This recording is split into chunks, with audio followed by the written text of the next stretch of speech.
काव्या अपने ख्यालों में खोई हुई थी कि एकांश उसको देखकर बोला, तुमको शॉर्ट टाइम के लिए सदमे में जाने की बीमारी है क्या?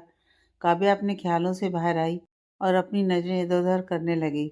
एकांश फिर काव्या से बोला, खाओ। तो इस बार काव्या ने प्लेट से इमरती उठा ली।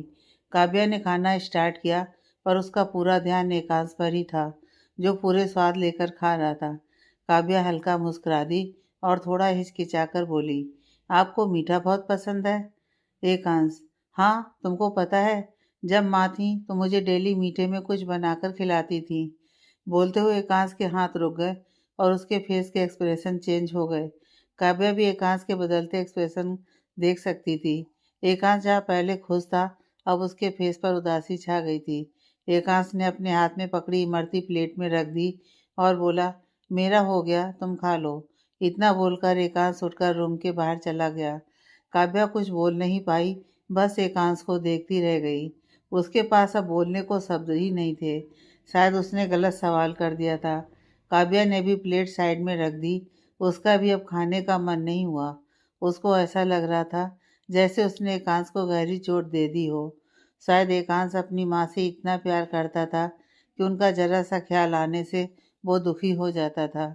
काव्या को अजीब लग रहा था, तो उसने अपनी वूलन की स्टॉल ली और बालकनी में आ गई, पर सामने देखते ही उसकी आंखों में और उदासी छा गई।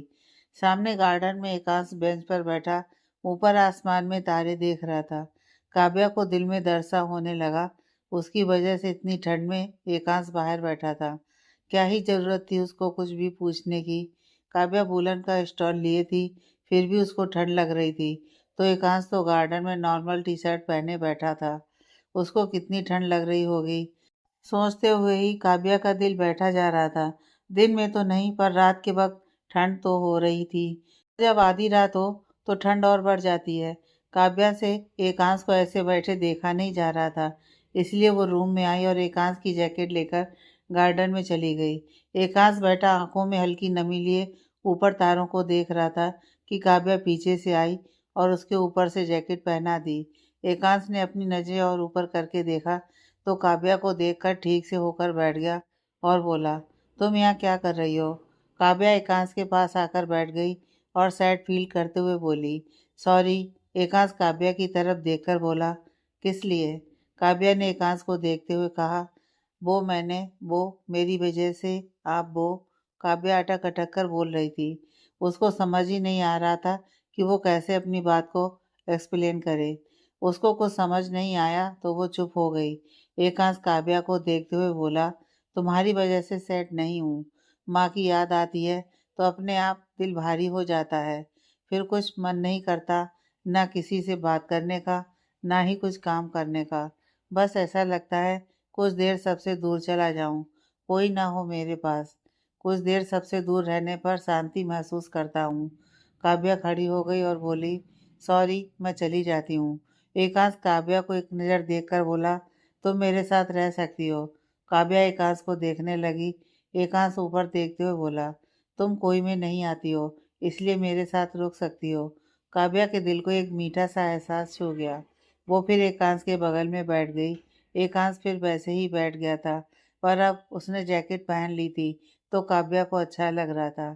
थोड़ी देर शांति के बाद काव्या हिचकिचाकर बोली, अगर बुरा ना लगे तो मैं कुछ पूछूं? एकांश, हाँ। काव्या, आपकी मदर को क्या हुआ था? एकांश गहरी सांस लेते हुए बोला, जब मैं 14 साल का था तब माँ की तबीयत बिगड़ी। चेकअप के बाद पता चला माँ को ब्लड कैंसर है। उनके पास समय कम है। फिर 4 साल बीमारी से लड़ने के बाद माँ गुजर गईं। काव्या फिर कुछ नहीं बोली। बोलती भी क्या, इस सिचुएशन में क्या बोले, कोई नहीं समझ सकता। उसने भी अपने फादर को खोया था, और वो कुछ महीने की थी तो उसको उस दर्द का एहसास नहीं था। फिर उसके फादर की जगह विजय जी ने ले ली, तो काव्या को कभी वो दर्द, वो खालीपन महसूस ही नहीं हुआ। काव्या शांत बैठी थी कि एकांश बोला, तुम्हारी फैमिली तुमको लेकर इतनी रूड क्यों है? काव्या एकांश की तरफ देखने लगी। अपनी फैमिली का जिक्र होते ही काव्या की आंखों में आंसू भर आए। एकांश काव्या की तरफ देखकर बोला, अगर तुम कंफर्टेबल नहीं हो तो इट्स ओके। काव्या गहरी सांस लेते हुए बोली, उसमें अनकंफर्टेबल होने जैसा कुछ नहीं है। मेरी पूरी लाइफ ही अनकंफर्टेबल है।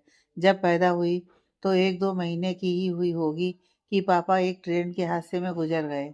नॉर्मल फैमिली से थे और तुम तो जानते हो, लड़की पालना तो किसी का कर्जा लेकर बैठने वाला हाल के बराबर होता है। ऊपर से एक नहीं, 2-2 लड़कियां। दीदी उस समय 5 साल की रही होंगी। ऊपर से सोने पर सुहागा, मैं काली।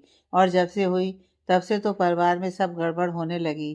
पहले पापा गुजर गए, फिर दादी जी को खेती में नुकसान हुआ, फिर बड़े पापा की जॉब छूट गई, तो सबने मिलकर मुझे मनहूस बना दिया और माँ को घर से निकाल दिया और बोले, तुम अपने मायके चली जाओ, अनाज हम भिजवा दिया करेंगे। माँ हम दोनों बहनों को लेकर अपने मायके आ गईं, तो कुछ महीने रहने के बाद घर में लड़ाइयाँ होने लगीं। मामी और मामा नाना जी से लड़ने लगीं, वो अपनी 2 लड़कियों को पाले या नन की 2 लड़कियों को। ससुराल वालों ने तो बस अनाज देने का बोलकर पल्ला झाड़ लिया। बाकी लड़कियां बड़ी होंगी, उनकी पढ़ाई लिखाई, फिर शादी का खर्च कहाँ से आएगा? आज ही फैसला कर लो क्या करना है। और फैसला यह किया गया कि नाना जी ने माँ को एक अलग घर दे दिया और बोला, खुद कमाओ और अपने बच्चों को पालो। महीने भर में उनसे जितना बनेगा वो पैसों से मदद कर देंगे। मेरी मानूसियत सब जगह फैल गई थी। माँ हम दोनों बहनों को लेकर अकेले रहने लगी। दादाजी के घर से खाने को अनाज मिल जाता था और नाना जी के घर से थोड़े पैसे, पर इससे जीवन थोड़ी निकलने वाला था। माँ ने जॉब करने का सोचा, पर बच्चों को कहाँ छोड़ती। फिर उन्होंने दीदी को सरकारी स्कूल में डाल दिया और मुझे लेकर स्कूल में पढ़ाने लगी, पर मेरी मानूसियत वहाँ भी घुस गई। मैं छोटी थी तो रोती ज़्यादा थी, जिसकी वजह से माँ को स्कूल से निकाल दिया गया। माँ ने फिर कई जगह काम किया, पर कुछ महीने काम के बाद उनको मेरी वजह से जॉब से निकाल दिया था। कभी ये बोलकर कि हमने बच्चों को कुछ दिन काम में आपके साथ रखने की परमिशन दी थी, अब तो महीना भर होने पर आ गया, आप तो बच्चा छोड़कर नहीं आती। तो कभी यह बोलकर कि सभी बच्चे इस बच्ची के साथ खेलने में ही समय बिता देते हैं, तो बच्चे पढ़ेंगे कब? आप इस स्कूल में नहीं पढ़ा सकती। तो कभी मेरे रंग की वजह से माँ को ट्यूशन नहीं मिलते थे। हमारे बच्चे गोरे हैं, ऐसी काली बच्ची के साथ 1-2 घंटा कैसे रहेंगे? मेरे बच्चों को गंदगी देखने की आदत नहीं है। काव्या फेक स्माइल के साथ बोली, गंदगी? काला रंग उनके लिए गंदगी था।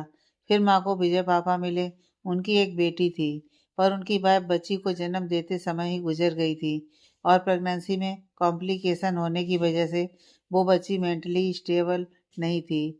माँ और विजय पापा की मुलाकात धीरे धीरे बच्चों की वजह से दोस्ती में बदल गई। फिर दोनों ने एक दूसरे की ज़रूरतों को समझा। विजय पापा को भी अपनी बच्ची का ध्यान रखने के लिए, उसको माँ जैसा प्यार देने के लिए कोई चाहिए था, क्योंकि उनकी बच्ची भी जब तक 1-2 साल की थी तब तक ठीक था, पर वो 4 साल की होने पर आ गई थी और धीरे धीरे वो और बड़ी होती।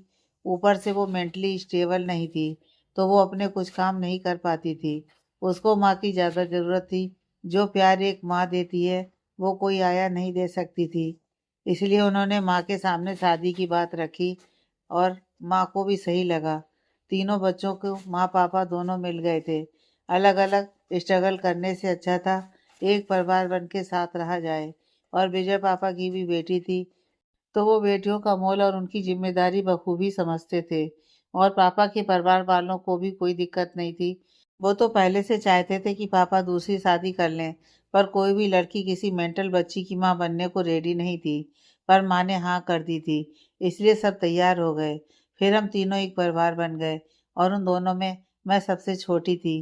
पापा की बेटी खुशी मेरे साथ खेलती रहती थी, तो माँ पापा अपना टाइम सेट करके जॉब करने लगे और दीदी अच्छे स्कूल जाने लगी। इससे बच्चे भी संभल गए और वो लोग फाइनेंशियल भी स्टेबल होने लगे। पर कुछ सालों बाद खुशी की तबीयत बिगड़नी शुरू हो गई और पता चला कि उसके दिल में छेद है। डॉक्टर ने ऑपरेशन बोला, पर बचने के चांस ना के बराबर। फिर भी पापा ने उसका कर्ज लेकर ऑपरेशन करवाया, पर वो बची नहीं। मैं उस समय 2.5-3 साल की रही होंगी। खुशी के गुजरने के बाद पापा टूट गए और माँ को लगा, लोग सच ही कहते हैं कि मैं मनहूस हूँ। मैं जहाँ होती हूँ वहाँ सब बुरा ही होता है। तब से माँ मुझसे नफरत करने लगी। तब से वो मुझसे ठीक से बात नहीं करती। पापा ने हम 2 बहनों के लिए अपने आप को समझाया कि खुशी के साथ जो हुआ वो भगवान की मर्जी थी। पर माँ के रूखे व्यवहार की वजह से पापा मेरे ऊपर ज़्यादा ध्यान देने लगे, क्योंकि वो मेरे दर्द को समझते थे। उनकी बेटी को भी पागल कम दिमाग वाली बोला जाता था और मुझे भी कुछ मिलते जुलते ताने मिलते थे। दोनों की तकलीफ एक थी। तो पापा खुशी की जगह मुझे देखने लगे और ये बात दीदी को अच्छी नहीं लगी कि पापा मुझसे प्यार ज़्यादा क्यों करते हैं। ऐसा नहीं था, पापा हम दोनों को बराबर प्यार करते थे, पर पापा के दिल में मेरे लिए सहानुभूति ज़्यादा थी। और थोड़े बड़े होते होते दीदी भी मुझसे चिढ़ने लगीं और आज तक ना माँ मुझसे ठीक से बात करती हैं, ना दीदी। एक पापा थे, अब वो भी मुझसे गुस्सा हो गए। बोलते हुए काव्या की आंखों से आंसू झलक आए और वो दर्द भरी मुस्कान के साथ बोली, मेरा तो पूरा परिवार होते हुए भी मैं अनाथ बन गई। जी रही हूँ, न तब कोई पूछने वाला था और न मरने के बाद। बोलते हुए काव्या ने अपनी आंखें बंद कर लीं। एकांश ने काव्या को साइड हक करते हुए अपने आप से चिपका लिया। काव्या रोने लगी। एकांश ने उसके सर पर सर रखते हुए कहा, सब ठीक हो जाएगा। काव्या अपना सर उठाकर देखने लगी। एकांश ने फिर काव्या का सर अपने शोल्डर पर रख लिया। काव्या फिर कुछ नहीं बोली। कुछ देर शांति के बाद काव्या को ठंड ज़्यादा लगने लगी और उसके दांत किटकिटाने लगे। एकांश ने काव्या के सिर से सिर हटाया और बोला, तुमको ठंड लग रही है? काव्या कपकपाते हुए बोली, क्यों, आपको नहीं लग रही है? एकांश, मुझे इतनी ठंड नहीं लगती। काव्या ने अपना सिर हिला दिया तो एकांश उठा और बोला, चलो वरना बीमार पड़ जाओगी। बोलकर एकांश आगे बढ़ गया तो काव्या भी उठकर उसके साथ चलने लगी। दोनों रूम में आए तो काव्या फिर स्टडी रूम की तरफ बढ़ी तो एकांश ने उसको पीछे से आकर बाजू से पकड़ लिया और घुमाकर बेड के पास ले जाते हुए बोला, भूल गई तुमको कहाँ सोना है? काव्या नजरें तिरछी करके एकांश को देखने लगी। एकांश काव्या को बेड के पास लेकर आया और उसको लिटाकर ब्लैंकेट उड़ा दिया और फिर उसके फोरहेड पर किस करते हुए बोला, गुड नाइट। काव्या बस अपलक एकांश को देख रही थी। एकांश काव्या को देखते हुए बोला, मेरी गुड नाइट किस। बोलते हुए एकांश ने अपना गाल आगे कर दिया और फिंगर से पॉइंट करने लगा। काव्या का कलेजा मुंह को आ गया। उसको अपना थूक तक अंदर करने में दिक्कत होने लगी। काव्या के किस ना करने पर एकांश बोला, मुझे मेरी हक की हर चीज चाहिए। प्यार से दोगी या जबरदस्ती लूं? काव्या की आंखें और बटेर जैसी हो गईं। एकांश, सोच लो, मैंने जबरदस्ती किस ली तो। बोलते हुए एकांश काव्या के होंठों को उंगलियों से छूने लगा। काव्या का दिल फड़फड़ाकर बाहर आने को झटपटाने लगा और उसने घबराकर जल्दी से एकांश के गाल पर हल्के से छू लिया। एकांश काव्या को घूरते हुए बोला, अच्छे से, और गुड नाइट कौन बोलेगा, तुम्हारा भूत? काव्या ने डर की वजह से एकांश को गाल पर किस करते हुए गुड नाइट बोल दिया, पर वो किस करने के टाइम इतना अनकंफर्टेबल फील कर रही थी कि उसने अपना कुर्ता इतनी कस के ब्लैंकेट के अंदर से पकड़ा हुआ था कि जैसे कोई उसके गले पर चाकू रखकर खड़ा हो। एकांश मुस्कुरा दिया और उठकर दूसरी साइड आया और लाइट लैंप ऑफ करके बेड पर लेट गया। अंधेरा होने पर काव्या ने एक डर भरी सांस ली, पर उसको कहीं हल्का सा सुकून भी था कि एकांश उससे थोड़ा दूर लेटा है। उनके बीच काफ़ी गैप है, पर तुरंत ही उसका सुकून घबराहट में बदल गया। एकांश बिल्कुल उसके पास आकर लेट गया और ऊपर से उसने अपना हाथ भी काव्या के पेट के ऊपर रख लिया। घबराहट से तो काव्या की सांसें धीमे चलने लगीं, पर अंधेरे में वो दोनों ठीक से एक दूसरे को देख नहीं सकते थे। पर एकांश फिर भी काव्या के रिएक्शन को समझते हुए बोला, आंखें मत फाड़ो, कुछ समय पहले ही कहा था, मुझे अपने हक की चीज़ें पूरे अधिकार से चाहिए। अगर तुम प्यार से देती हो तो ठीक है, अगर नहीं तो मुझे अपना हक ज़बरदस्ती लेना भी आता है। चॉइस तुम्हारी है। और हाँ, मुझे सुबह देर तक सोने की आदत है, तो मुझे सुबह जल्दी डिस्टर्ब मत करना। काव्या तो बस शौक में स्टैचू बनी लेटी थी। एकांश सो गया था, पर काव्या अपने सांस रोके लेटी थी। न उसकी हिम्मत एकांश का हाथ हटाकर उसके बगल से उठने की थी, न ही एकांश के ऊपर गुस्सा करने की। काव्या का तो सिर ही सोच सोच कर दर्द हो रहा था। अचानक से एकांश ऐसे बिहेव क्यों कर रहा है? अभी तक उसने एकांश के 3 रूप देखे थे। एक शुरू में एकदम क्रूर रूप, फिर दूसरा गुस्सा जिसको झेला जा सकता था, पर यह तीसरा लबी डबी रूप, ये तो काव्या हैंडल ही नहीं कर पा रही थी। अभी तक तो एकांश बस कभी कभार उसको किस कर लेता था, पर अब तो एकांश सीधा उसकी गर्दन पकड़ने पर आ गया है, साथ में सोना। अरे नहीं, ये क्या उसकी छूट का नतीजा है? जो एकांश अब अपनी लाइन क्रॉस कर रहा है, उसको क्या उस समय जब पहली बार एकांश ने किस किया था तभी एक्शन लेना चाहिए था, तो बात यहाँ तक नहीं आती। पर वो भी क्या करे, एकांश के सामने उसके मुंह से आवाज़ ही नहीं निकलती थी। आधा टाइम तो उसका दिमाग ब्लॉक ही हो जाता था और जब तक वो कुछ समझने की कोशिश करती थी तब तक बहुत देर हो चुकी होती थी। पर जो भी हो, एक बेड पर, वो भी इतने पास। पास क्या, चिपक के कभी नहीं। एकांश के लिए नॉर्मल होगा पर उसके लिए किसी गुनाह से कम नहीं है। वो ऐसे कैसे किसी अनजान बिना किसी रिश्ते के किसी लड़के के साथ बेड शेयर कर सकती है। काव्या ने अपने ही ख्यालों में सोचते हुए फैसला लिया कि वो अभी एकांश से बात करेगी और उसको इस हरकत के लिए अच्छे से सुनाएगी। काव्या ने हाथ बढ़ाकर अपने साइड का नाइट लैंप ऑन किया और सिर घुमाकर एकांश से गुस्से में कुछ बोलने ही जा रही थी, पर एकांश को देखकर उसके शब्द फिर उसके मुंह में ही रह गए। एकांश आराम से चैन की नींद सो रहा था। सोते हुए एकांश इतना शांत, इतना मासूम दिख रहा था जैसे गुस्सा क्या होता है पता ही ना हो। पर वो तो काव्या ही जानती थी एकांश कितना गुस्सा करता है। गुस्सा क्या, एकांश तो गुस्से में बैल बन जाता है। बस लाल कपड़ा दिखाओ नहीं, टारगेट पर अटैक करने के लिए रेडी। पर काव्या फिर कुछ नहीं बोल पाई। वो बस एकटक एकांश को निहार रही थी। वो इतने करीब से एकांश को पहली बार शांति से देख रही थी, वरना तो वो हमेशा डर और शौक में ही एकांश को देखती थी। एकांश को निहारते हुए अनजाने में ही काव्या का हाथ एकांश के गाल पर चला गया और वो उसके गाल छूकर देखने लगी। क्लीन शेव की वजह से स्किन और सॉफ्ट फील हो रही थी। काव्या हल्का मुस्कुरा दी और प्यार से एकांश के गाल पर अंगूठा फेरने लगी कि अचानक उसके दिमाग में अपने रंग का ख्याल आया और उसने झट से अपना हाथ पीछे खींच लिया। काव्या की आंखों में नमी तैर गई। वो एकांश का हाथ अपने पेट से हटाने लगी, लेकिन नींद में एकांश ने उसको और कसकर पकड़ लिया। काव्या ने फिर कुछ नहीं कहा, बस ऊपर सीलिंग को आंखों में आंसू लिए देखती रही। नेक्स्ट मॉर्निंग काव्या की सारी रात कभी एकांश को देखते हुए तो कभी अपने रंग के बारे में सोचते हुए गुजर गई। पर उसको एकांश के इतने पास लेटे होने की वजह से एक सेकंड को झपकी तक नहीं आई। वहीं उल्टा एकांश घोड़े गधे सब बेचकर सो रहा था। उसको इस चीज से कोई लेना देना नहीं था। काव्या उसके बगल की लेटी है या उसके हाथ पैर नींद में काव्या के ऊपर जा रहे हैं। सुबह हुई तो काव्या से अब एकांश के हाथ पैर का भार सहा नहीं गया और वो एकांश का हाथ अपने ऊपर से हटाने लगी। पर एकांश ने करवट ले ली और लेकिन हाथ नहीं हटाया। काव्या परेशान हो गई थी। न सोने की वजह से उसके सिर में दर्द हो रहा था और उसको अब चिढ़ भी मच रही थी। काव्या ने गुस्से में एकांश का हाथ उठाया और बेड पर पटक दिया। एकांश की नींद तुरंत खुल गई और वो अपना सिर काव्या की तरफ घुमाकर उसको आंखें छोटी करके देखने लगा। काव्या जो उठ रही थी वो एकांश को देखकर अपनी जगह जम गई। एकांश काव्या को घूरते हुए बोला, बोला था ना सुबह डिस्टर्ब मत करना। काव्या थोड़ा हिचकिचाकर बोली, वो मुझे उठना था और आपका हाथ। बोलते हुए काव्या चुप हो गई और सोचने लगी वो क्या और कैसे बोले। पर एकांश उसको देखते हुए बोला, अगर मैं तुमको पकड़कर सो रहा हूँ तो क्या तुम जब तक मैं सो रहा हूँ शांति से मेरे साथ सो नहीं सकती? सुबह सुबह मुर्गा बनकर बांग देने जाना है क्या? काव्या एकांश को देखने लगी।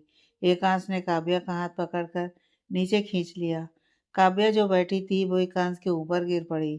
काव्या हड़बड़ा गई और जल्दी से उठने लगी, लेकिन एकांश ने उसको फिर से पकड़कर अपनी बगल में लिटा लिया और उसके पेट पर हाथ रखकर दूसरे साइड सिर घुमाकर आंखें बंद करते हुए बोला, अब मुझे डिस्टर्ब मत करना, वरना तुम इतनी तो समझदार हो।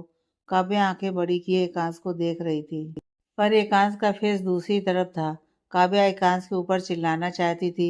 चिल्लाना क्या, काव्या का मन तो एकांश के बाल पकड़कर खींचने का कर रहा था, पर वो मजबूर कुछ कर नहीं सकती थी क्योंकि एकांश ने उसको खुली धमकी दी थी कि अगर अब उसने एकांश को डिस्टर्ब किया तो वो समझदार है। समझदार से एकांश का क्या मतलब था, काव्या को यही समझ नहीं आया था। पर वो एकांश को गुस्सा दिलाकर अपने लिए नई मुसीबत मोल नहीं लेना चाहती थी।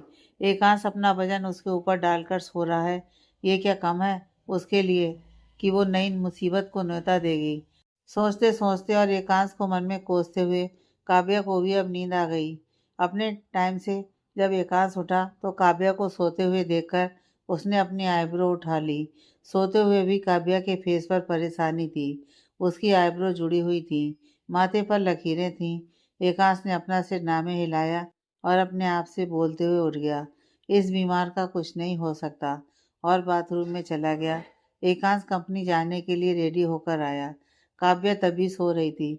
रात भर काव्या सोई नहीं थी, तो सुबह जब उसकी आंख लगी तो वो गहरी नींद में चली गई।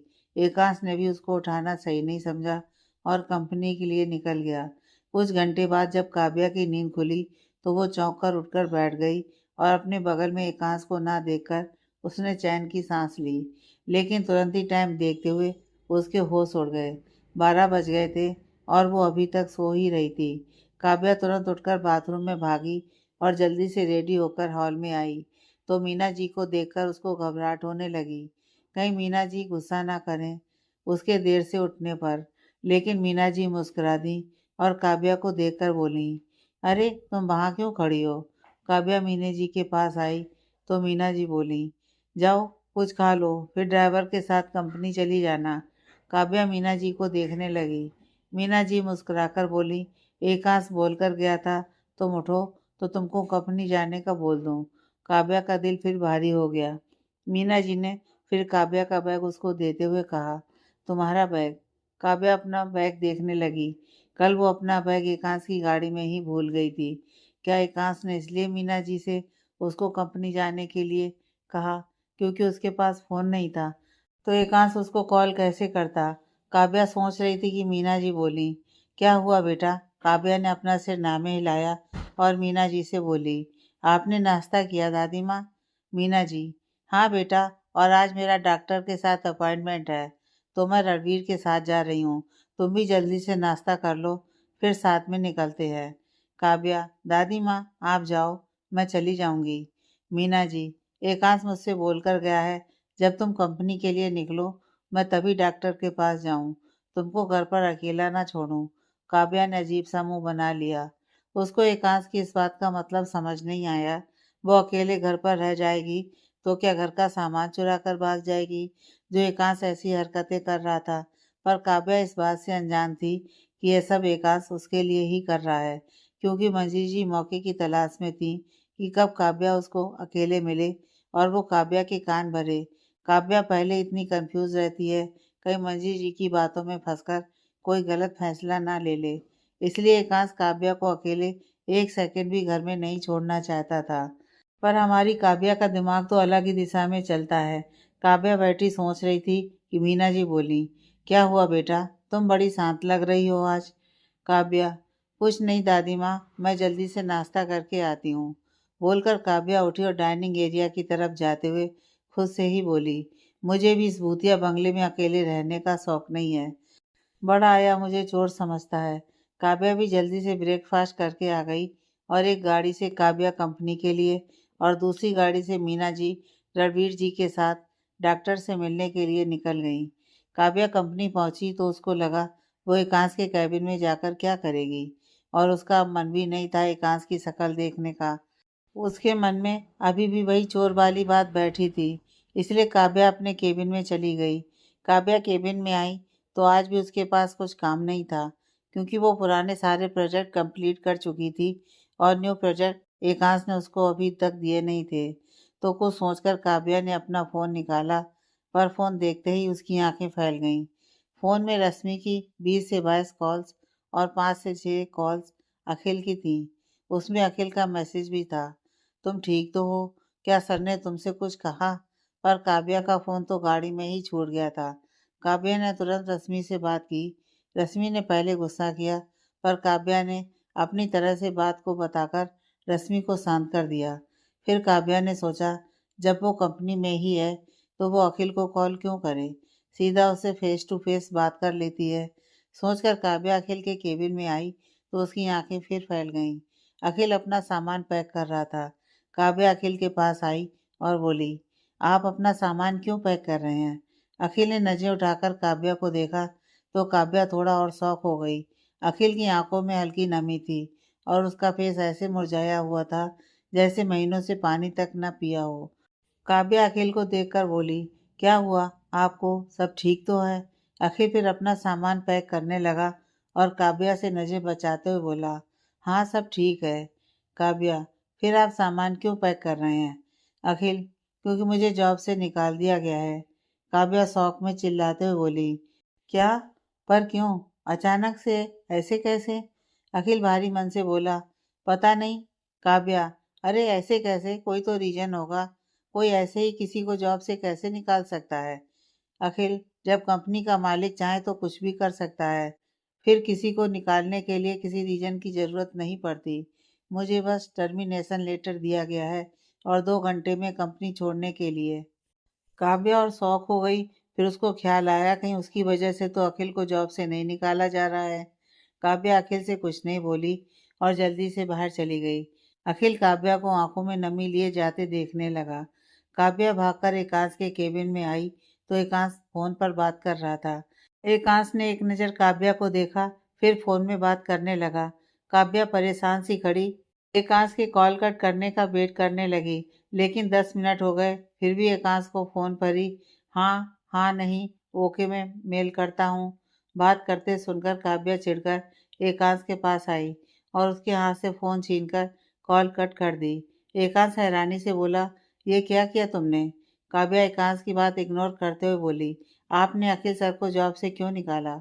एकांश जो अभी तक नॉर्मल था वो अचानक से गुस्से में आ गया और खड़ा होकर काव्या को घूरते हुए बोला, तो तुम उसकी सिफारिश करने आई हो? तुमको दुख हो रहा है मैंने उसको जॉब से निकाल दिया? काव्या भी थोड़ा कॉन्फिडेंस से बोली, हाँ आपने किस रीजन से उसको जॉब से निकाला? मुझे ये जानना है।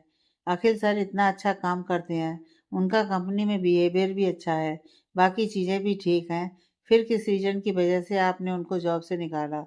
एकांश ने काव्या को दोनों बाजू से पकड़ लिया और गुस्से में बोला, मेरी वाइफ के क्लोज आने की कोशिश करेगा तो क्या मैं उसकी आरती करूंगा? काव्या की आंखें बड़ी हो गईं और वो हैरानी से बोली, ये क्या बोल रहे हैं?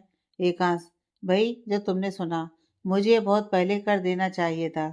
कितनी बार बोला दोस्ती दोस्ती जैसे करो, डिस्टेंस मेंटेन करके, पर तुमको समझ नहीं आया। काव्या शॉक हो गई। उसको अब समझ आया कि कल एकांश किससे डिस्टेंस मेंटेन करने की बात कर रहा था, पर तुरंत ही काव्या को गुस्सा भी आ गया। उसके और अखिल के बीच कुछ नहीं था, फिर एकांश इतनी गंदी सोच कैसे रख सकता है? किसी से बस हंसकर चार बात कर लेना कहाँ का गुनाह है, जो एकांश ने अखिल को इतनी बड़ी सजा सुनाई? सोचते हुए इस बार काव्या ने एकांश के मुंह पर ही बोल दिया, आप इतनी छोटी सोच रखते हैं, मुझे अंदाजा नहीं था, पर फिर भी आपकी जानकारी के लिए बता दूं, हम बस दोस्त हैं। यह आपके गंदे दिमाग की उपज है जो गंदा सोचते हो। एकांश, मैं गंदा सोचता हूँ? काव्या, हाँ आप गंदे हो और इसीलिए गंदा सोचते हो। पता नहीं आपको मुझसे या जिन लोगों से मैं बात करती हूँ उनसे क्या प्रॉब्लम है। पहले रश्मि को हर्ट किया, अब अखिल सर को। आप चाहते क्या हो? मैं अकेले घुट कर मर जाऊं? जिससे बात करती हूँ या जिससे दोस्ती करती हूँ आप सबको मुझसे दूर कर देते हो। पहले मेरे परिवार से मुझे दूर किया, फिर मेरी बेस्ट फ्रेंड से, और अब अखिल सर से, जिनके साथ थोड़ा बहुत बात कर लेती थी, जो हमेशा मेरी चिंता करते हैं, कोशिश करते हैं मुझे आपके गुस्से का सामना ना करना पड़े, और आज उनको मेरी वजह से जॉब छोड़नी पड़ रही है। आपको कोई दिक्कत थी तो आप सीधा मुझे बोल देते, उनको जॉब से निकालने की क्या ज़रूरत थी? या फिर आपने कसम खा रखी है मुझे एकदम अकेला कर दोगे, ताकि जब आप मुझे कहीं ले जाकर बेचें तो मुझसे पूछने वाला कोई ना हो और आप किसी केस में ना फंसो। काव्या गुस्से में आज अपने मन की सारी भड़ास एकांश पर निकाल रही थी। एकांश चुपचाप काव्या की बकवास सुन रहा था, पर बेचने वाली बात एकांश के दिल पर लगी थी। काव्या उसके बारे में यह सोचती थी कि वो उसको बेचने वाला है। डिस्गस्टिंग। एकांश ने काव्या की बाजू को और कसकर पकड़ लिया और चिढ़ते हुए बोला, तुमको खरीद के ही लाया था। तुम्हारी माँ को पूरे 5 लाख इन हैंड दिए थे और खरीदी हुई चीज दोबारा नहीं बेची जा सकती। काव्या शांत पड़ गई और एकांश को आंखों में आंसू लिए देखने लगी। फिर हिम्मत करके अपनी डगमगाती आवाज में बोली, आपने मुझे खरीदा तो मेरी कीमत 5 लाख रुपए है। एकांश ने अपनी आंखें एक सेकंड को बंद की और गहरी सांस लेते हुए बोला, सॉरी मेरा वो मतलब नहीं था। काव्या ने एक दर्द के साथ अपना सिर हिला दिया और एकांश के हाथ अपनी बाजू से हटाने की कोशिश करते हुए बोली, तो आप क्या चाहते हैं मुझसे, ये भी बता दीजिए। एकांश काव्या का एक हाथ छोड़कर उसका फेस पकड़कर अपने सामने करते हुए बोला, तुम गलत समझ रही हो, गुस्से में बस मुंह से निकल गया। तुम ऐसा सोचती हो कि मैं तुमको बेचने वाला तो अच्छा नहीं लगा, बस उस गुस्से में। काव्या एकांश को आंखों में देखते हुए बोली, मैं कितने पानी में हूँ बहुत अच्छे से पता है मुझे। आपने 5 लाख भी बहुत बड़ी कीमत चुकाई है मेरी। एकांश, काव्या प्लीज जरा सी बात को और कॉम्प्लिकेटेड मत बनाओ। सॉरी बोला मैंने। काव्या एक फीकी मुस्कान के साथ बोली, नहीं बनाती। बोलिए किस मतलब के लिए खरीदा मुझे। एकांश, काव्या प्लीज अब बकवास मत करो। काव्या, इंसान कोई सामान खरीदता है तो अपने किसी काम के लिए ही खरीदता है। अब मैं सुंदर तो हूँ नहीं जो आपने मुझे घर में शोपीस बनाकर रखने के लिए खरीदा हो, और नज़र बट्टू बनाकर छत पर टांगने के लिए तो आप इतनी बड़ी कीमत चुकाओगे नहीं। फिर किस मतलब के लिए खरीदा मुझे। एकांश गुस्से में काव्या को देखते हुए बोला, तुम्हारी सुई हर बार कलर पर आकर ही क्यों रुक जाता है। क्या तुम इसके आगे बढ़कर कुछ अच्छा नहीं सोच सकती। काव्या, मेरा दायरा कितना है मुझे अच्छे से पता है, और इस समाज की सोच भी। एकांश, सोच तुमको अपनी बदलने की ज़रूरत है। काव्या, कुछ चीज़ें कभी नहीं बदल सकती। एकांश, तुम। पर काव्या उसको रोकते हुए भरे गले से बोली, मैं आपके हर काम के लिए रेडी हूँ। आपने जिस भी मतलब के लिए मुझे खरीदा हो मैं सब करने को रेडी हूँ। पर आप अखिल सर को जॉब से मत निकालो। मेरी लाइफ तो खराब है ही, किसी और की भी मेरी वजह से खराब हो जाएगी तो सह नहीं पाऊंगी। अखिल सर अकेले हैं अपने घर में कमाने वाले, अचानक से हाथ से इतनी अच्छी जॉब जाएगी, ऊपर से उनको निकाला जा रहा है तो दोबारा उनको किसी अच्छी पोस्ट पर जॉब और अच्छी कंपनी में जॉब मिलने से प्रॉब्लम होगी। एकांश फिर चिढ़ने लगा और बोला, तुमको अभी भी उस अखिल की चिंता है। हमारे बीच की गलत फहमी को दूर करने से ज़्यादा तुमको उसकी जॉब जाने की फिक्र है। काव्या, सॉरी मैं पहले कंफ्यूज थी, पर अब सब क्लियर है, और अब कोई गलत फहमी नहीं है हमारे बीच। आपने मुझे अपने मतलब के लिए खरीदा और मैंने ओके कह दिया, बस बात खत्म। हमारे सौदे के बीच किसी और को तकलीफ क्यों देना। एकांश, तो अखिल को तकलीफ में देखकर तुमको तकलीफ हो रही है। काव्या, मैं इंसानों की श्रेणी में आती हूँ, आपके जैसे राक्षस श्रेणी में नहीं जो दूसरों को तकलीफ देने पर खुशी महसूस करूं। एकांश, इंसानों की श्रेणी से हो इसलिए दर्द महसूस हो रहा है, या पसंद करते हो तुम दोनों एक दूसरे को। काव्या हैरानी से एकांश को देखने लगी। एकांश काव्या को घूरते हुए बोला, अखिल तो तुमको पसंद करता है, यह बात साफ समझ आती है, और अब लग रहा है शायद तुम भी पसंद करने लगी हो उसको, तभी हम दोनों को छोड़कर तुमको उसकी जॉब की चिंता सता रही है। काव्या शौक में बोली, ये क्या बकवास है। एकांश, जो सच है वही बोल रहा हूँ। तुम अखिल को पसंद करती हो, शायद तभी ना मुझे समझती हो और ना मेरी फीलिंग्स को। काव्या हैरानी से एकांश को झटकते हुए बोली, बकवास करने की भी हद होती है। एकांश, मुझे अपनी लिमिट्स पता है तभी शांत हूँ। अगर तुम भी अखिल को पसंद करती हो तो बता सकती हो। काव्या गुस्से में अपनी आंखें भींचते हुए चिल्लाकर बोली, इनफ इज इनफ। अपने दिमाग की गन अपने तक ही रखिए। एकांश, क्यों तुम दोनों करो, तो मैं सही से बस पूछ लूं वो गलत है। हस्बैंड हूँ तुम्हारा, इतना जानने का हक तो है ही मेरे पास। काव्या गुस्से में एकांश को घूरते हुए बोली, क्या किया मैंने, और आप सोच भी कैसे सकते हो, इतनी गंदी लाते कहाँ से हो। मेरे लिए बोलते कि मैं अखिल सर को पसंद करती हूँ तभी मैं इस बात को हजम करने की कोशिश करती, पर आप तो उल्टा अखिल सर के लिए बोल रहे हो। आपको दिखता नहीं है क्या वो कैसे दिखते हैं और मैं कैसी दिखती हूँ। वो क्यों मुझे पसंद करेंगे। अरे वो क्यों, कोई भी सुंदर दिखने वाला लड़का मुझे क्यों पसंद करेगा। वो मेरे ऊपर तरस खाकर मुझसे बात कर लेते हैं, क्योंकि कोई मेरी शक्ल देख के ही बात नहीं करता। सभी को अपने स्टेटस के दोस्त चाहिए होते हैं, और मैं किसी के स्टेटस के आसपास भी नहीं आती हूँ। आप पैसे वाले हो इसलिए आपने अपने किसी मतलब के लिए मेरी 5 लाख की कीमत लगा दी, वरना फूटी कौड़ी की औकात नहीं है मेरी। हम जैसी लड़कियों से शादी करने के लिए लड़के वालों को पूरा दहेज और उसके साथ पैसा भी चाहिए होता है, और उसके बाद भी ससुराल में हमारी औकात एक नौकरानी से कम नहीं होती। और आप बोल रहे हैं कोई हम जैसों को पसंद कर सकता है। अपनी गन में सच क्या है ये भी नहीं दिखता है क्या। चलिए मैं दिखा देती हूँ। बोलकर काव्या ने एकांश का हाथ पकड़ा और अपना हाथ उसके हाथ के साथ लगाते हुए बोली, सच दिख रहा है, दिन और रात का कोई मेल नहीं होता उसमें। आप ये सोच रखते हो कोई मुझे पसंद करेगा। एकांश ने अपना हाथ काव्या के हाथ पर रख लिया और उसको देखते हुए बोला, मैं करता हूँ। काव्या फिर शांत पड़ गई।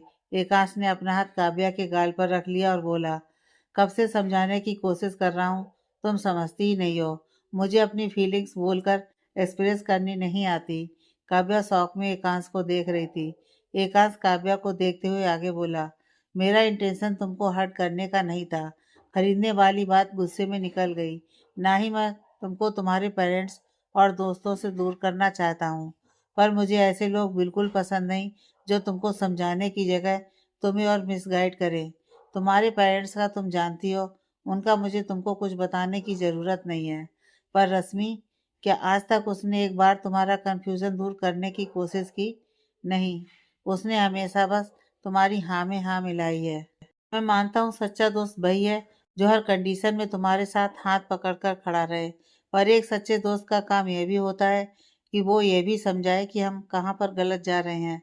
सच और गलत फहमी में फर्क करना सिखाए।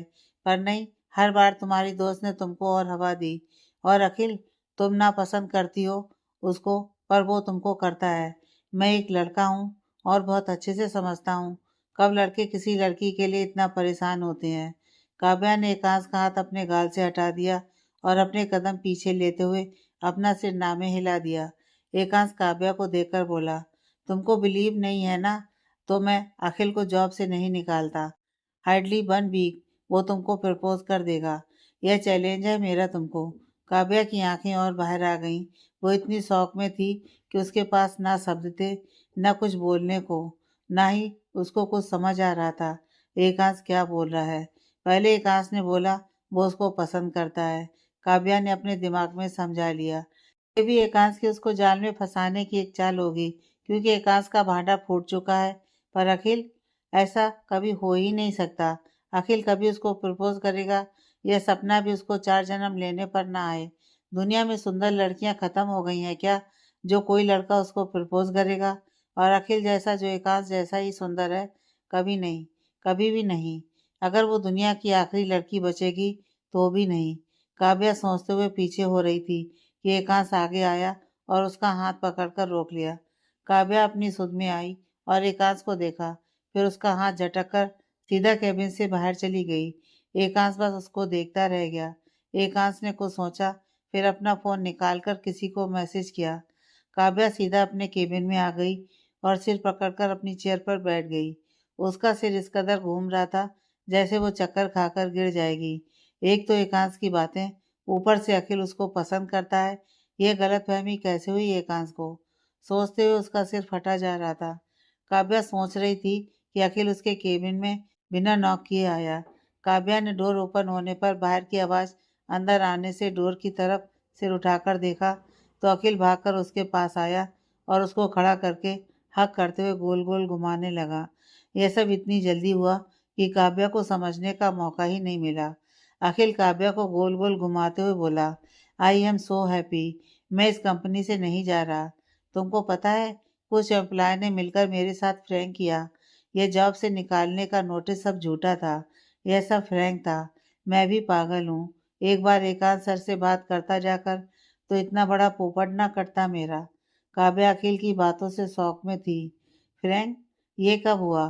क्या एकांश ने अखिल को कुछ पता न चले इसलिए इसको एक फ्रैंक का रूप दिलवा दिया? काव्या का सर और घूमने लगा और उसने अपना हाथ अपने सिर पर रख लिया तो अखिल ने उसको नीचे खड़ा किया और बोला, तुमको चक्कर आ गए क्या?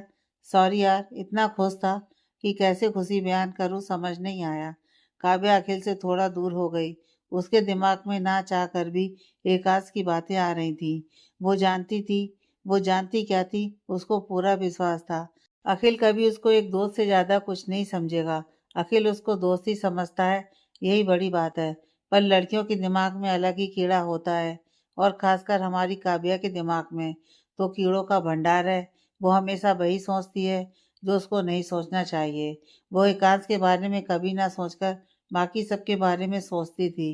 शायद वो एकांश को लेकर अपने दिल दिमाग में पूरी तरह क्लियर थी कि एकांश ना उसको पसंद करता है, ना प्यार, और शादी तो किसी मतलब से की है। पहले एकांश उसको आसमान पर बैठाएगा, फिर सही वक्त आने पर अपना काम निकलवा कर उसको अर्श से फर्श पर फेंक देगा, और ऐसा फेंकेगा कि वो रेंग कर भी आगे नहीं बढ़ पाएगी। इसलिए वो एकांश की बातों को सोचकर अपने दिमाग की कुल्फी नहीं बनाना चाहती थी। पर एकांश ने जो अखिल के बारे में बोला, उससे तो काव्या अंदर से थोड़ा डरी हुई थी। उसके दिल के एक कोने से यही आवाज़ आ रही थी क्या एकांश ने सच में बोला? क्या ऐसा हो सकता है?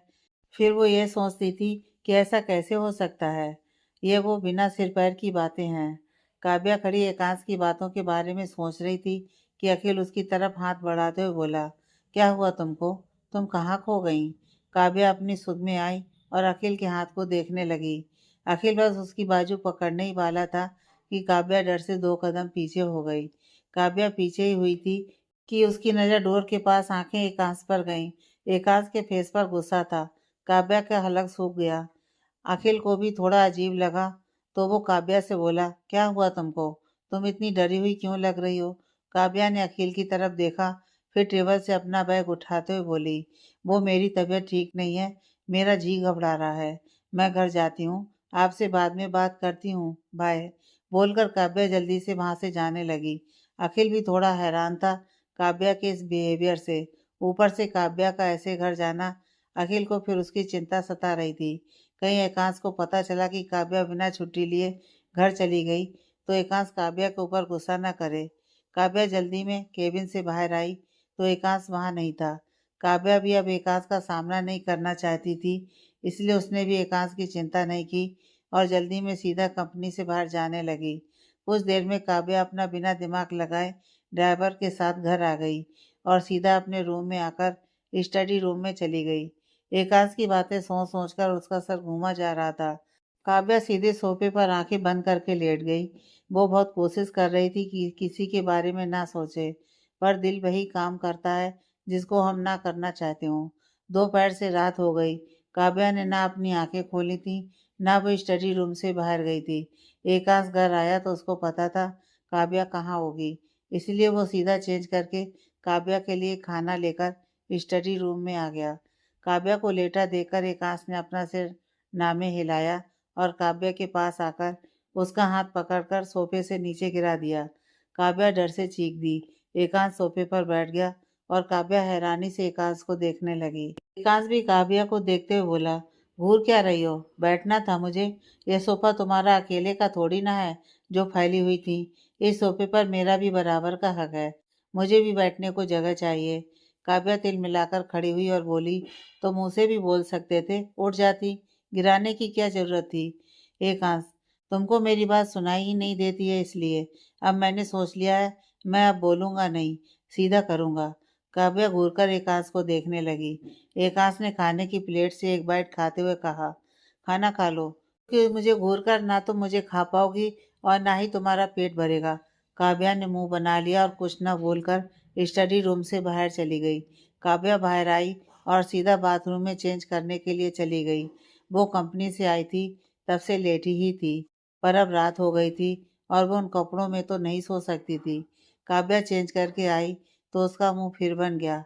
एकांश बेड पर बैठा आराम से राइस खा रहा था। एकांश को खाता देख अब काव्या को भी भूख लगाई थी, लेकिन उसका कुछ खाने का मन नहीं कर रहा था।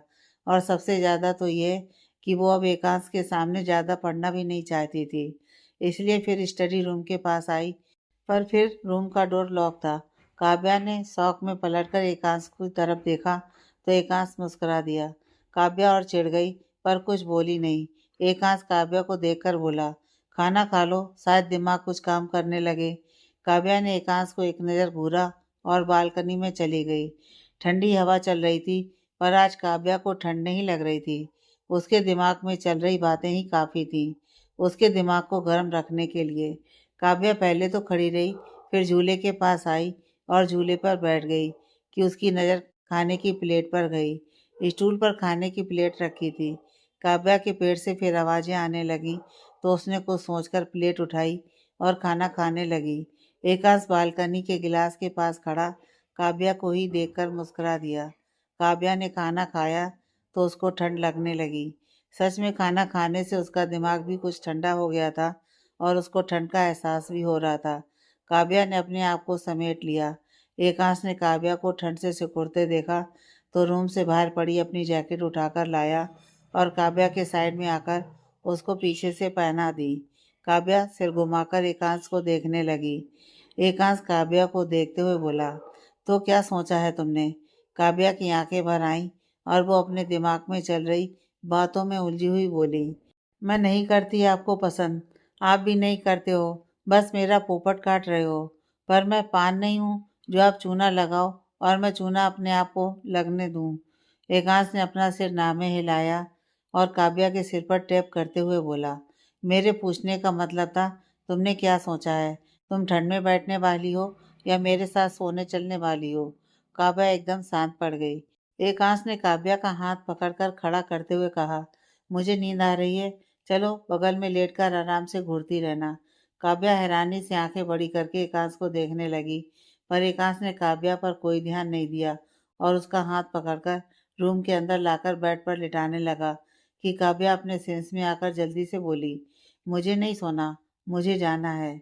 एकांश, क्यों? जागरण करवाने का कॉन्ट्रैक्ट लेती हो क्या, जो जगराता कराने जाना है? काव्या मुंह बनाकर बोली, मुझे स्टडी रूम में जाना है। एकांश, स्टडी रूम में कुछ छूट गया है क्या जो लेने जाना है? ओह हाँ, तुम्हारा दिमाग, मैं तो भूल ही गया था। पर इट्स ओके, सुबह ले लेना, अभी सो जाओ।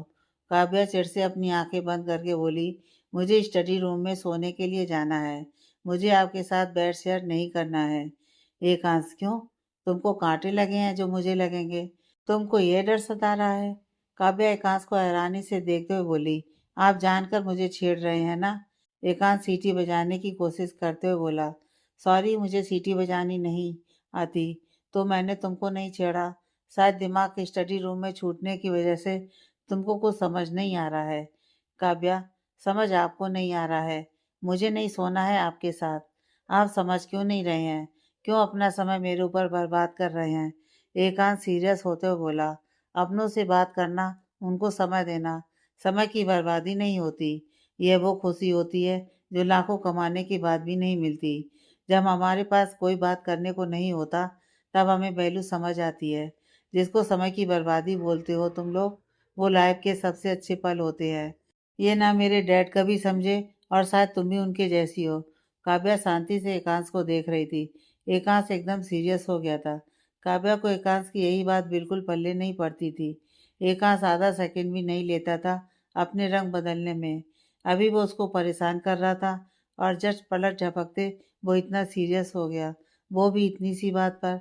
लेकिन उसको क्या, ये एकांश का प्रॉब्लम, वो समझता बैठे। काव्या कुछ नहीं बोली और साइड से निकलने लगी। एकांश ने उसको दोनों बाजुओं से पकड़कर फिर अपने सामने खड़ा कर लिया और सीरियस टोन में बोला, शांति से सो जाओ। बोलते हुए एकांश काव्या को बेड पर लिटाने लगा। काव्या और बेचैन हो गई और थोड़ा हिचकिचाकर बोली, मुझे नहीं सोना है इस बेड पर, आप समझ क्यों नहीं रहे? एकांश सीरियस टोन में बोला, क्यों नहीं सोना? कोई रीजन है तुम्हारे पास? काव्या ने 2 सेकंड सोचा, फिर हिचकिचा के बोली, मैं कंफर्टेबल नहीं हूँ आपके साथ एक ही बेड में सोने में। एकांश, पर मैं हूँ।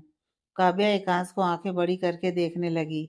एकांश ने काव्या को लेटाया और ब्लैंकेट उड़ाकर दूसरी साइड जाते हुए बोला, हर बार तुम्हारा कंफर्टेबल नहीं देख सकता।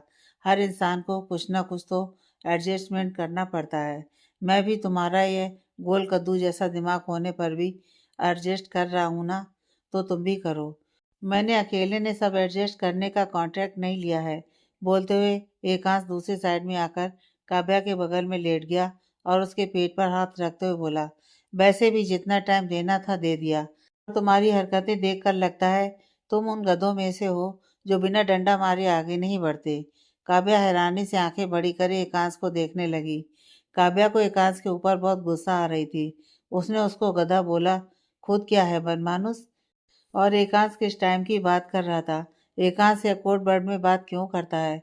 बचपन में गूंगा था क्या, जो सीधा सीधा साफ साफ बोलने में उसकी आन पर आती है? काव्या ने सोचा, वो सीधा एकांश से पूछ लेगी वो क्या गोल गोल बोल रहा है। पर काव्या ने जब अपनी सोच से बाहर आकर एकांश पर ध्यान दिया तो एकांश सो चुका था। काव्या ने अजीब सा मुंह बना लिया और मन में बोली, ये इंसान है या जानवर? इतनी जल्दी कौन सोता है? खुद तो सो गया, पर मुझे अपनी गोल बातों में घुमा गया। किसी दिन देखना, गोल गोल घूमते हुए ही भगवान को प्यारी हो जाऊंगी और उसकी वजह यह दूसरे गोले से आया हुआ विचित्र प्राणी होगा।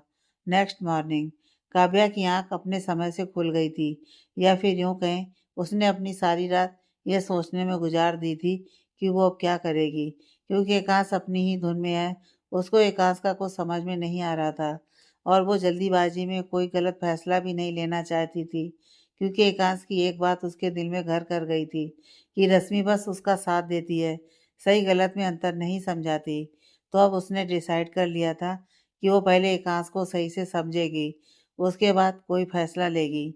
वैसे भी उसने एकांश से तो बोल ही दिया था कि उसने जिस मतलब से उसको खरीदा है उसके लिए वो रेडी है, तो अब वो अपने पैर पीछे नहीं ले सकती थी। फिर उसका कोई था भी तो नहीं जिसकी वो चिंता करे। एकांत सही भी तो हो सकता है। ये जिंदगी और मौत का खेल बन गया था उसके लिए, जिसमें जो होगा वो देखा जाएगा वाला हाल था। अगर कुछ बहुत ज़्यादा बुरा किया एकांश ने उसके साथ, तो उसके पास लास्ट ऑप्शन सुसाइड वाला ही है। वैसे भी उसके पीछे रोने वाला कोई नहीं है, तो कुछ फर्क नहीं पड़ता है अपनी ज़िंदगी से खेलने पर। बाकी होता तो वही है ना जो नसीब में लिखा होता है। क्या पता उसके नसीब में कुछ आगे अच्छा लिखा हो, तो वो समय के हिसाब से फैसला लेगी। काव्या आंखें खोले लेटी एकांश के उठने का वेट कर रही थी। उसने सोच लिया था अब वो एकांश के अकॉर्डिंग ही काम करेगी। शायद इससे वो एकांश को जल्दी समझ पाए और एकांश के इंटेंशन को भी। कुछ घंटे बुद्ध बने लेटे रहने के बाद एकांश उठा तो काव्या को आंखें खोले ऊपर देखते देख अपनी आईब्रो जोड़ते हुए बोला, तुमको मिर्गी के दौड़े भी पड़ते हैं क्या? काव्या अपने सेंस में आई और एकांश की तरफ सिर घुमाकर देखने लगी। एकांश ने काव्या को एकदम शांत और सीरियस देखा तो उसको अलग सी टेंशन होने लगी और वो उठकर बैठते हुए काव्या के माथे पर हाथ रखकर चेक करते हुए बोला, तुम्हारी तबीयत तो ठीक है? काव्या भी उठकर बैठ गई और अपना सिर हाँ में हिलाकर बोली, हाँ मैं ठीक हूँ। एकांश अपनी आईब्रो उठाते हुए बोला, फिर इतनी शांत कैसे हो? कौन सा सांप सूंघ गया तुमको? काव्या नॉर्मली बोली, मैं बस आपके उठने का वेट कर रही थी। एकांश खांसने का नाटक करने लगा और बोला, रियली तुम इतनी संस्कारी कब से हो गई? रात को बालकनी में किसी कीड़े ने तुमको काट लिया क्या? काव्या सीरियस फेस के साथ बोली, ऐसा कुछ नहीं है। कभी कभी कुछ चीज़ें समझने के लिए अपने दिमाग को शांत करना पड़ता है। एकाश ने काव्या को सकभरी नज़रों से देखा, फिर उसकी नाक खींचते हुए बोला, दिमाग शांत करो, मुंह नहीं। मुझे गूंगे लोग पसंद नहीं है, और तुमने ये सो कोल्ड संस्कारी वाला ड्रामा ऐसे ही कंटिन्यू रखा तो तुम इतना तो जानती ही हो, मुझे बंद करना और खुलवाना बहुत अच्छे से आता है। काव्या ने एकांश की बात सुनकर अजीब सा मुंह बना लिया। एकांश फिर से काव्या के फेस पर उसकी बातों से रिएक्शंस आते देखकर हल्का सा मुस्कुरा दिया और उसके सर पर टैप करते हुए बोला, तुम्हारी नींद खुल गई तो उठ सकती हो, बस मुझे डिस्टर्ब किए बिना। काव्या अपने सिर को सहराने लगी, फिर खुद से ही बोली, कुंटल भर का हाथ ऊपर रखकर सोएंगे तो इंसान क्या शैतान भी ना उठ पाए? काव्या ने धीरे से बोला था, पर एकांश ने सुन लिया और उसके बाल बिगाड़ते हुए बेड से उतरते हुए बोला, प्यार से हाथ भी हटाया जा सकता है। काव्या एकांश की तरफ देखने लगी। उसने सोचा तो कुछ और था, पर हुआ कुछ और। एकांश की बातें उसको इतना परेशान कर देती थी कि वो बिना कुछ बोले रह ही नहीं पाती थी, और अभी भी वही हुआ। काव्या ने शांत और सीरियस रहने का सोचा था, पर एकांश जैसे इंसान के सामने तो गूंगा भी चिढ़कर बोलने लगे। काव्या ने गहरी सांस लेते हुए अपना सिर ऊपर करके सिर पर हाथ रख लिया। कुछ देर बाद एकांश बाथरूम से बाहर आया और काव्या को देखकर बोला, क्या हुआ बीमार इंसान? काव्या चौंक कर ठीक से बैठ गई और एकांश के जाने से उसको नींद लग गई थी। काव्या की आंखों में नींद देखकर एकांश अपनी वॉच पहनते हुए बोला, आज कंपनी आने की ज़रूरत नहीं है, पर रूम से बाहर मत जाना। मैं दादी माँ को बोल दूंगा, वो तुम्हारे लिए नाश्ता और खाना रूम में ही भिजवा देंगी। काव्या अपनी आईब्रो सिकोड़ ली और बोली, क्यों? मैं रूम से बाहर क्यों नहीं जा सकती? एकांश, जितना बोला है उतना करोगी तो जीवन में शांति बनी रहेगी, वरना जिस चीज़ को समझने के लिए तुमने साइलेंट कुमारी बनने का सो कॉल्ड विचार किया था, वो बातें बवंडर बन जाएंगी। फिर ना कुछ सोचने लायक बचोगी ना समझने। काव्या कंफ्यूज होकर चिढ़ते हुए बोली, आप हमेशा गोल गोल ही बातें क्यों करते हो? सीधा सीधा नहीं बोल सकते हो क्या? एकांश, जब तुमको चीज़ें ना दिखती हैं ना समझ आती हैं, तो मेरे सीधे बोलने से कौन सा फर्क पड़ जाएगा? काव्या, आप सीधे बोलोगे तो मुझे समझ आ जाएगा। एकांश काव्या के पास आया और उसको देखते हुए बोला, मैंने कल सीधा सीधा ही बोला था, समझ आया तुमको? काव्या सुन्न सी पड़ गई। उसके रेंगटे खड़े हो गए। उसको कल एकांश का उसको पसंद करता हूँ बोलना याद आ रहा था। काव्या शांति से बैठी एकटक एकांश को देख रही थी कि एकांश उसके फॉरहेड पर किस करते हुए बोला, सो जाओ और थोड़ा कम सोचकर देखो। मेरे ख्याल से तो कुछ सोचने की ज़रूरत ही नहीं है, जैसा चल रहा है चलने दो। काव्या हैरानी से अपनी पलकें झपकाने लगी। एकांश जाने के लिए पलटा तो काव्या को सोचकर अपने मन की सारी हिचकिचाहट हटाकर एकांश को रोकते हुए बोली, सुनिए। एकांश पलटकर काव्या को देखने लगा। काव्या थोड़ा हिम्मत करके बोली, मुझे आपसे कुछ बात करनी थी। एकांत शक से काव्या को देखते हुए बोला, हाँ बोलो। काव्या, क्या मैं वर्क फ्रॉम होम कर सकती हूँ क्या? एकांत ने अपनी आईब्रो जोड़ ली। काव्या आगे बोली, और मुझे मेरी सैलरी मिलेगी क्या? 1 मंथ कंप्लीट हो गया है और मुझे पैसों की भी ज़रूरत है। एकांत सीरियस होते हुए बोला, तुमको पैसे क्यों चाहिए? काव्या को एकांत से इसी सवाल की उम्मीद थी। वो मन में एक बार एकांत के लिए बड़बड़ाई, फिर बाहर से नॉर्मल होते हुए बोली, मुझे मेरे कॉलेज की फ़ीस जमा करनी है और कॉलेज भी जाना ज़रूरी है अब। क्लास स्टार्ट हो गई हैं। मैं लास्ट मंथ भी एक बार भी कॉलेज नहीं गई और ना ही फ़ीस जमा की। रश्मि ने प्रिंसिपल से बात कर ली थी और बस मेरा एडमिशन फॉर्म भर दिया था। उसके फादर प्रिंसिपल के दोस्त हैं तो जुगाड़ लग गया। पर अभी सेकेंड मंथ स्टार्ट हो गया और मुझे अपने फर्स्ट सेमेस्टर की फ़ीस जमा करनी होगी और क्लास भी लेनी होगी। क्लास का टाइम गैप देकर है तो उसमें मैं ऑफिस का काम भी कॉलेज से ही कर लिया करूँगी, पर कंपनी नहीं आ पाऊँगी। एकांश 2 मिनट शांत रहा, फिर बोला, ओके। काव्या थोड़ा हैरान हो गई। एकांश इतनी आसानी से ओके बोल देगा, उसको उम्मीद नहीं थी। एकांश फिर जाने लगा तो काव्या ने मुंह बना लिया और एकांश को घूरते हुए बोली, यार क्या आदमी है ये? ओके तो बोल दिया, पर पैसे तो दिए ही नहीं। दे देता तो आज से ही कॉलेज चली जाती। काव्या मुंह बनाकर बेड पर अपने फेस पर हाथ रखकर बैठ गई। तभी उसका फ़ोन वाइब्रेट हुआ। काव्या ने फ़ोन देखा, उसमें एकांश के नाम से मैसेज था। काव्या ने मैसेज देखा तो उसमें लिखा था, तुम्हारे फ़ोन में ऐप है, जितना चाहो उससे पे कर सकती हो, और साथ में पासवर्ड था। काव्या की आंखें बड़ी हो गईं, लेकिन तभी उसके फ़ोन में अखिल का मैसेज आया, हाय कैसी तबीयत है, आज आ रही हो ना? काव्या ने अपनी आईब्रो आपस में जोड़ ली और फ़ोन साइड में रख दिया। एकांश की अखिल को लेकर फिर वही बात काव्या के दिमाग में घूम गई और वो फिर परेशान हो गई। आगे की कहानी नेक्स्ट पार्ट में।